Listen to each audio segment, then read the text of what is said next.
finish off 7.5, inverse trigonometric functions, and I've decided that this is the least important section in the calculus course. I'm tempted to skip it, but we won't. Just know that I don't think this is nearly as important as other stuff we're doing in this course. Personally, I guess you'll see when you get university, your professor might love this and do lots of it.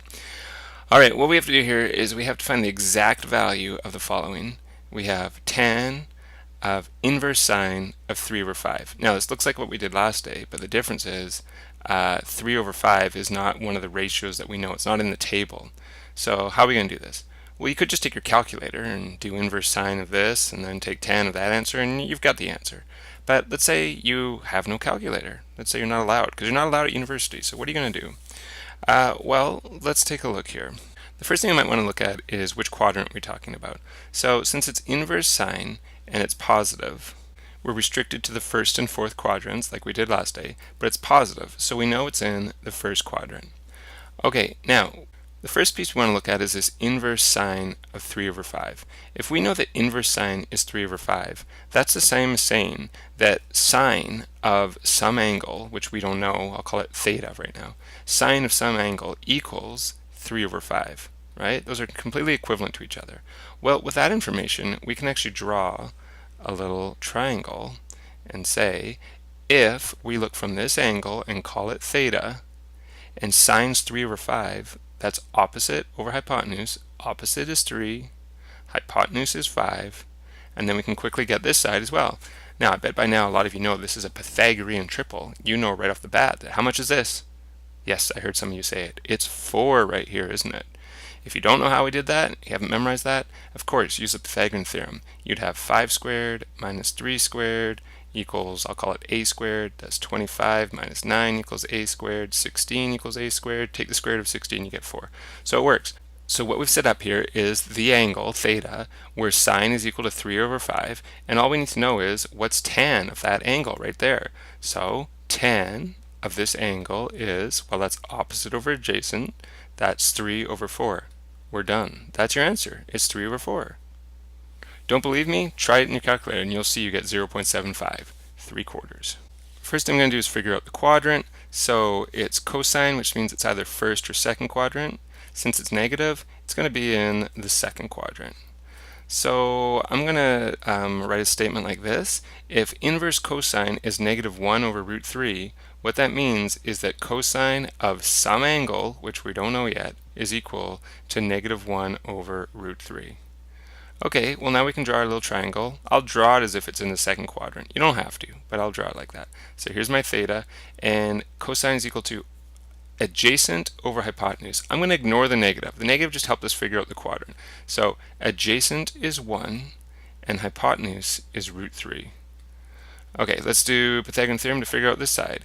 It's square root of 3 squared minus 1 squared equals b squared, I'll call it this time. 3 minus 1 equals b squared. 2 equals b squared. b equals the square root of 2. So what we really want to find is what's sine in this situation. Well, sine of theta is equal to opposite over hypotenuse, which is root 2 over root 3. If we rationalize that, multiply by root 3 and root 3, you will have on the top root 6, and you'll have on the bottom 3. Root 3 times root 3 is 3. Can we simplify this? No, because one's in a radical and one's not. And by the way, the last thing we should do is think about, since this was in the second quadrant, would our sine amount be positive or negative? Well, in the second quadrant, angry Serbs, S, sine is positive. So there we go. We've got our answer. Okay, these questions are just like what we did up above, except we're not actually given a value here. It's just x. So you're going to end up with an expression in this one rather than an actual specific amount. So let's write that statement like we did up above. If inverse cosine is x, what that means is that cosine theta, or cosine of some angle, is equal to x. And believe it or not, that's all the information you need, because we can draw a triangle. We'll look from this angle and call it theta right here. Cosine is equal to adjacent over hypotenuse. So this is x, or x over 1. So we would have adjacent and hypotenuse right there at 1. Now we need to get the other side here. How do we do that? Still just use the Pythagorean theorem. We would have 1 squared minus x squared equals a squared or b squared or whatever you want. So that's 1 minus x squared equals a squared. Nothing you can do now except take the square root, so it's going to be the square root of 1 minus x squared equals a. You don't have to put plus minus because obviously this is a positive amount. It's a distance, so it couldn't be negative. So you end up with, right here, 1 minus x squared. And now all we have to do is write how much is tan. Well, tan of this angle right there is opposite over adjacent, opposite, which is 1 minus x squared, square root of 1 minus x squared, over adjacent, which is x. That is your answer. Okay, this is a tricky question here. We're going to start by looking at just this bit, and we're going to do the same thing that we did over here. We're going to write something like this. So that's not too bad. Obviously what we're going to be writing is tan theta, tan of some angle, is equal to negative 4 over 3. If inverse tan is equal to negative 4 over 3, then tan of some angle is equal to negative 4 over 3. Okay, we have an actual amount here, so we can think of quadrants and stuff. It's inverse tan. So when we do tan, which quadrants do we worry about? First and fourth. And since it's negative, it must be in the fourth quadrant. So we're ready to draw our triangle. Again, I don't have to, but I'll draw it like it's in the fourth quadrant. You really don't have to do that. And what I see is, if we're looking from this reference angle right here, we have 4 over 3. I'm going to ignore the negative that just told me which quadrant we're in. So 4 over 3. That's opposite over adjacent. And hey, this is just like the one we did up here, the 3, 4, 5. So this is that Pythagorean triple, the very famous Pythagorean triple, 3, 4, and 5. Figure it out for yourself if you don't know how I got the 5 there. Now, this is the tricky part right here. So remember, if tan theta equals negative 4 over 3, that's the same as saying that theta equals inverse tan of negative 4 over 3. Well, do you see that that's exactly what that highlighted bit is? Inverse tan of negative 4 over 3. So instead of writing this highlighted bit up here, we could write theta. In other words, what we have is sine 2 theta. That's what we want to figure out. Now, that doesn't look helpful at first because we don't even know how much theta is. How are we going to possibly figure out how much 2 theta is and then how much sine 2 theta is? But if you look back at your identities, you'll see there's an identity that talks about sine 2 theta. It's a double angle identity. And what that identity says is that sine 2 theta is the same as 2 sine theta cosine theta. Hey, this is great because we can find sine theta from this, we can find cosine theta from this. So let's go ahead and do that. We would have 2 sine theta, in this particular case, is opposite over hypotenuse, that's 4 over 5, and cosine theta is adjacent over hypotenuse, 3 over 5. Now we just have to multiply. You end up with 2 times 4 is 8, times 3 is 24 on top, and 5 times 5 is 25 on the bottom. We have our answer, 24 over 25. Okay, here's a complicated one as well. Let's start by taking this bracketed part. We're going to make this bit equal to x. So x equals inverse sine of 2 over 5. And let's take this bit and make it equal to y. So y equals inverse cos of 3 over 5. So the question we really want to answer then is, what's cosine of x minus y? Well, again, there's an identity for cosine of x minus y. Look it up if you have to. Actually, I have to too. But I have it written down beside me, and it is cosine x, cosine y, plus sine x, sine y. So these are all things we can figure out with our little triangles. So let's do that right now. So if we think of the quadrant, it looks like sine is positive and cosine is positive. Well, that only happens in the first quadrant. So our answers are going to be positive. We don't have to worry about sines at all. So now we can draw our triangles. For this one, we're going to put x here. Don't put theta, because if you put theta and theta for the other one as well, it makes it seem like it's the same triangle. So it's not. I mean, you can put theta in one if you want to put theta here, but then call this something else. So I've called it x and y, so I'm going to put x as my angle, and sine is equal to 2 over 5. That's opposite over hypotenuse, and then we have to get this leg here. So we're going to do 5 squared minus 2 squared, that's 25 minus 4, it's 21. So the square root of 21.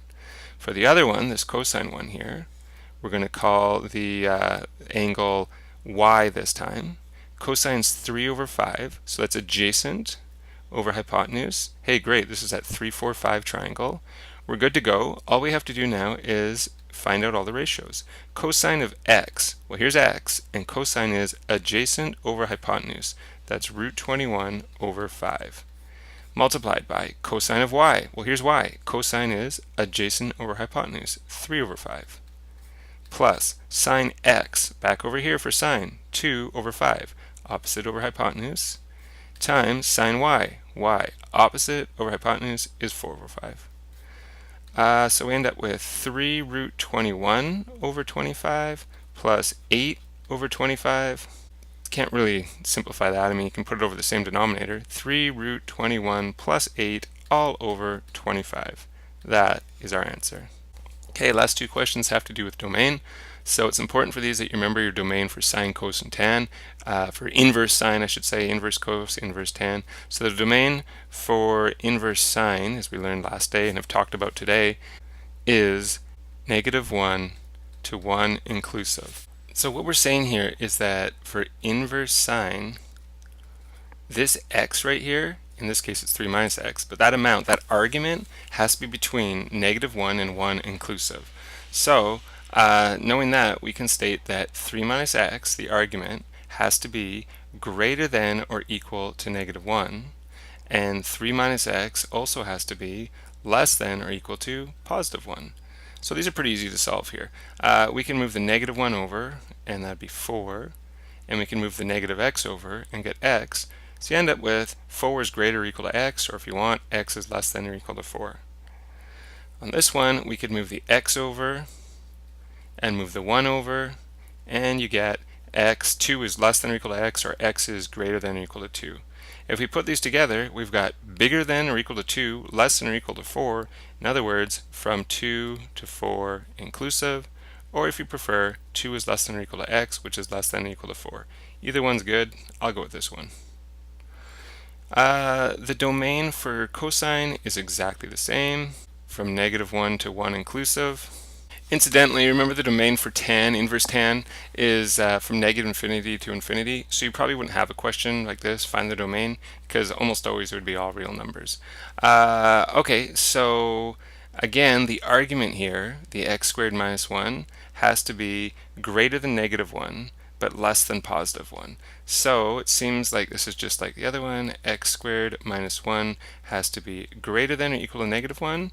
X squared minus 1 has to be less than or equal to +1. So unfortunately, these are both quadratic. Remember, the way that I like to solve quadratics is I temporarily make it an equals. Then I'm going to make it equal to 0. So why don't I move this -1 over and get x squared equals 0, and then take the square root. I get x equals 0. So that's my number that I'm going to put on the wiggle graph. And I'm going to test both sides of this. Where am I going to test it? Not here. I'm going to test it way up at the start. I'm going to test it here. So for example, if I put 4, 4 squared is 16 minus 1 is 15. Is that greater than or equal to -1? Yeah, it is. So this side worked. Let's try -4. -4 squared is 16 minus 1 is exactly the same. So this one works too, as well. They both work. And in fact, 0 works too because it's greater than or equal to. Everything works. So this side, this question here, isn't going to restrict the domain at all because you can put anything in there. I expect that this one will require some restricting though. So let's do the same thing. Let's make this equals temporarily. Move the 1 over, so you get x squared minus 2 equals 0.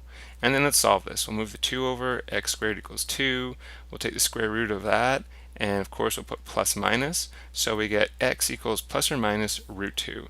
So we're going to put two values on our wiggle graph. One's going to be root 2, one's going to be negative root 2. Okay, obvious one to try, and remember we're going to plug it in here. Obvious one to try would be 0. So 0 squared is 0, take away 1 is -1. Is -1 less than or equal to 1? It sure is, so this works. Let's try something bigger than 2. 2 is about 1.4 or something, right? Let's try 5. We'll put 5 in here. 5 squared is 25, minus 1 is 24. Is 24 less than or equal to 1? No, this didn't work. Let's try negative 5. Negative 5 squared is 25, minus 1 is 24. Is that? No, it's exactly the same as this one. Doesn't work. So it only works from negative root 2 to root 2. Inclusive? Yes, because it's less than or equal to. So this would be my answer here. So this one seems to suggest that all reals are possible, but this one shows you that actually all reals aren't possible. The only things that actually are allowed in this domain are from negative root 2 up to root 2 inclusive. And that's it. All done.